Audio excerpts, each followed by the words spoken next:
Concord University recently had a water problem that affected the entire campus. Coming up, we'll tell you how that problem was handled. Plus, legislators visited Athens this last week to reconsider slashing funding to the university. WMLT News starts right now.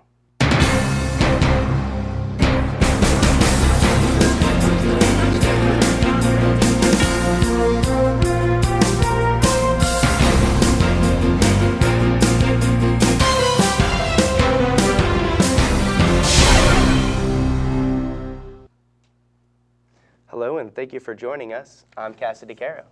And I'm Dalton Paul. A tremendous typhoon struck the Philippines Friday, November the 8th, with gusts of wind clocking at around 200 miles per hour. Over 150 people have been reported killed, and many more are missing, injured, or trapped in debris. The winds leveled waterfront areas and buildings, and many towns were forced to completely evacuate. The United States immediately sent relief to help the Philippines, including medicine, clean food, water supplies, troops, and workers to rescue survivors. Progress is being slowed by looters taking advantage of the situation, but various relief organizations aim to press on regardless. Concord University students did not have water for about 3 hours on Sunday afternoon earlier this month. WMLT Chad Brown investigated the situation and has more. It was here on campus just earlier this month that the water was shut off for a few hours while workers repaired damaged piping just in front of the tower's residence halls. According to the Concord Maintenance Department, the repairs were finished by the evening that same day. The tower's residence hall wasn't the only place that was having plumbing problems. Right out here outside the Student Center, the main garbage disposal pipe broke as well, which led to a foul-smelling odor during its repair time.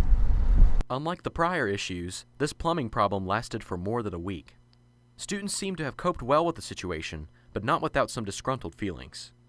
I didn't know about it until an hour or so after I woke up, because I saw they had a sign on the bathroom that said they're working on the plumbing, so the water's going to be shut down for a couple hours. When you're in a building with 3 floors of a bunch of 20-year-old grown men who can't go to the bathroom, it starts to smell, and it's just no one's happy. They just kind of threw it at us. Cara Marie is a commuter. She is relieved that the problem was fixed by the time she made it to campus. Well, at first I didn't know what was going on when I got to campus, but some of the people that reside here let me know what was going on. And I thought it was a little bit ridiculous. On days that I would have brought my son with me, it would have affected me because I'd have to use that portion of the sidewalk or use the restrooms and things like that.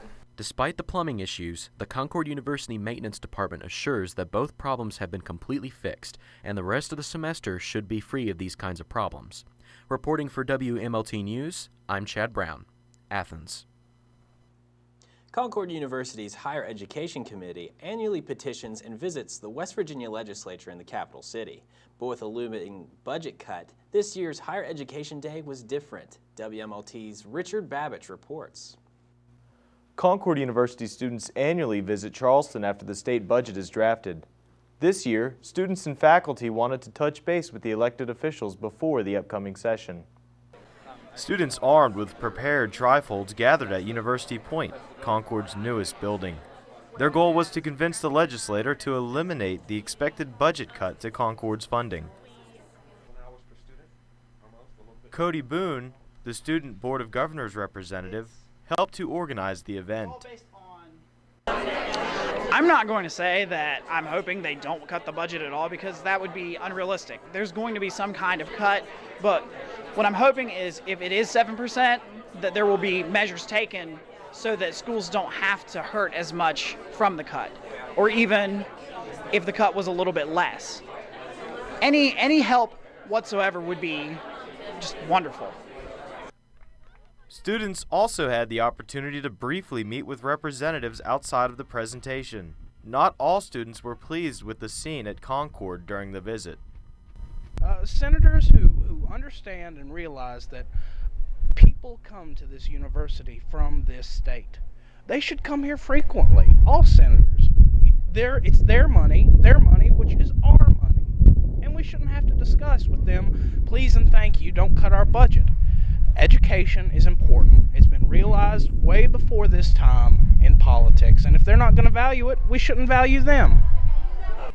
The representatives spent very little time outside of the presentation speaking with students. The lack of time spent with the students did not indicate a lack of appreciation, according to Cliff Moore. That is going to infuse us to go back and work harder on behalf not only of Concord University, but the people in the region, because it's just so valuable that this institution remains here in the fashion they can render all the services they can render and make all these students be the best they can be, not just for now, but for the long term. Legislative Day was a first for Concord University. Although not every student was pleased with the events of the day, the school is surely in the minds of the state legislature. Back to you guys at the desk.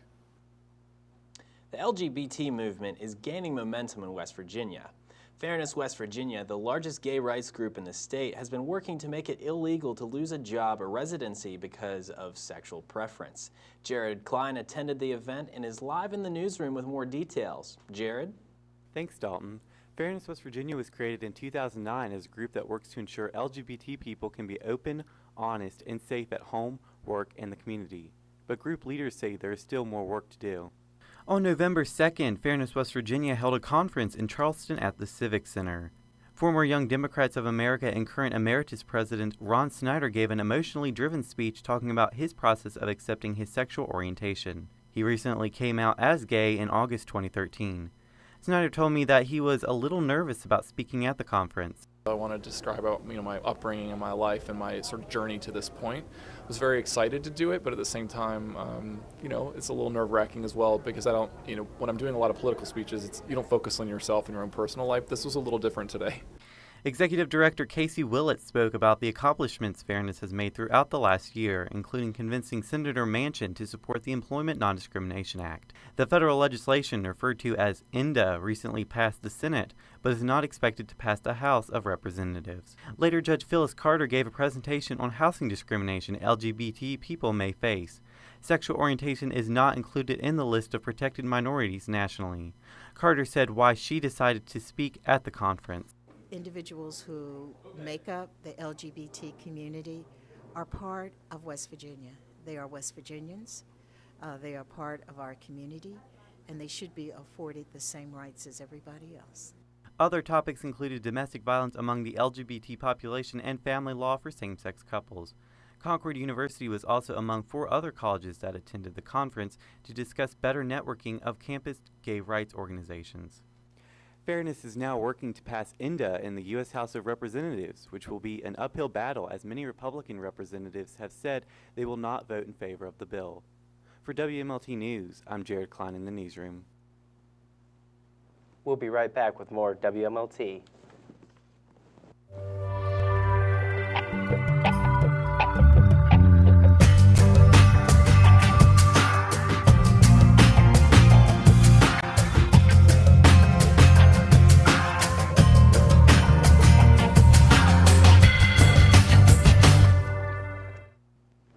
Welcome back. America's Got Talent, The Voice, and American Idol, all talent show competitions people in today's world are familiar with. Concord held its own talent competition, Talent Sphere, which is the first of its kind on the Campus Beautiful. A talent of our own, Austin Bess has more on this event. I'm here inside the John Beasley Student Center for Concord University's first Student Talent Show. And as you can see, it's starting to fill up and fill up fast.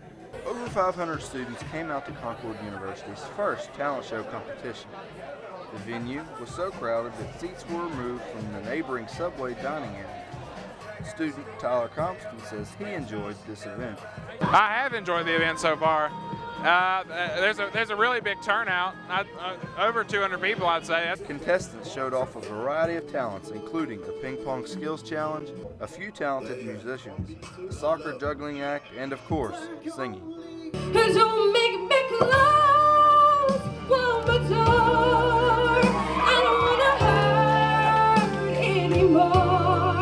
Although talent was abundant throughout, there could only be one winner.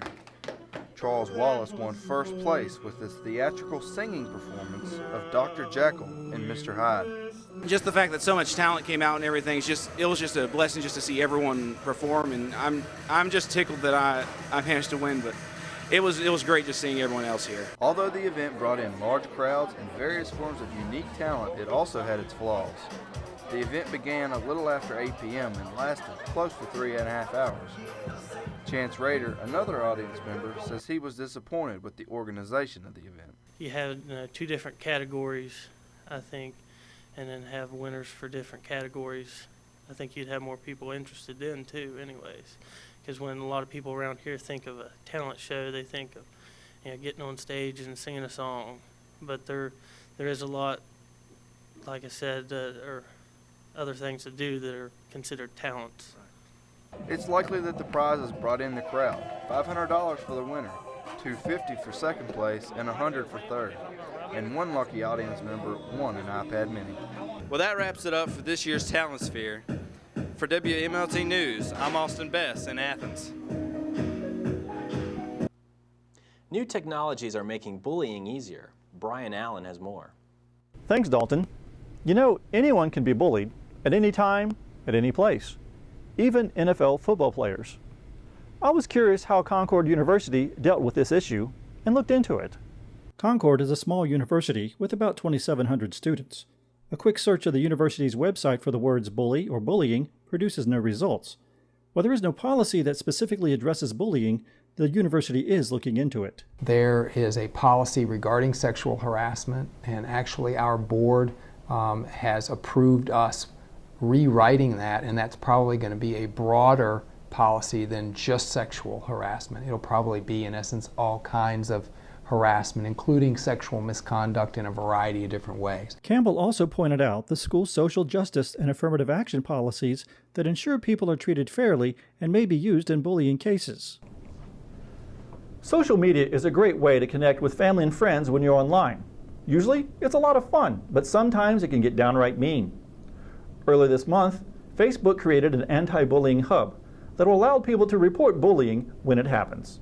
Concord's Dean of Students emphasized that anyone can be a victim. But, certainly there are instances where it happens, and it happens both ways. I get contacted many times by instructors who are concerned about bullying behavior by students of, harsh emails or kind of threatening sounding or things like that. So it works both ways. While there are several avenues to report bullying, people need to be aware that there is an administrative side and a legal side.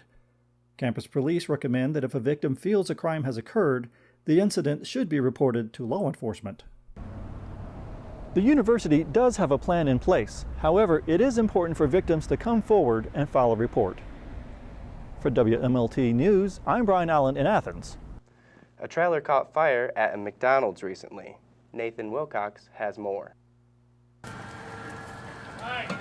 Last week at the Summersville McDonald's, a major fire broke out in the truck lot behind the store.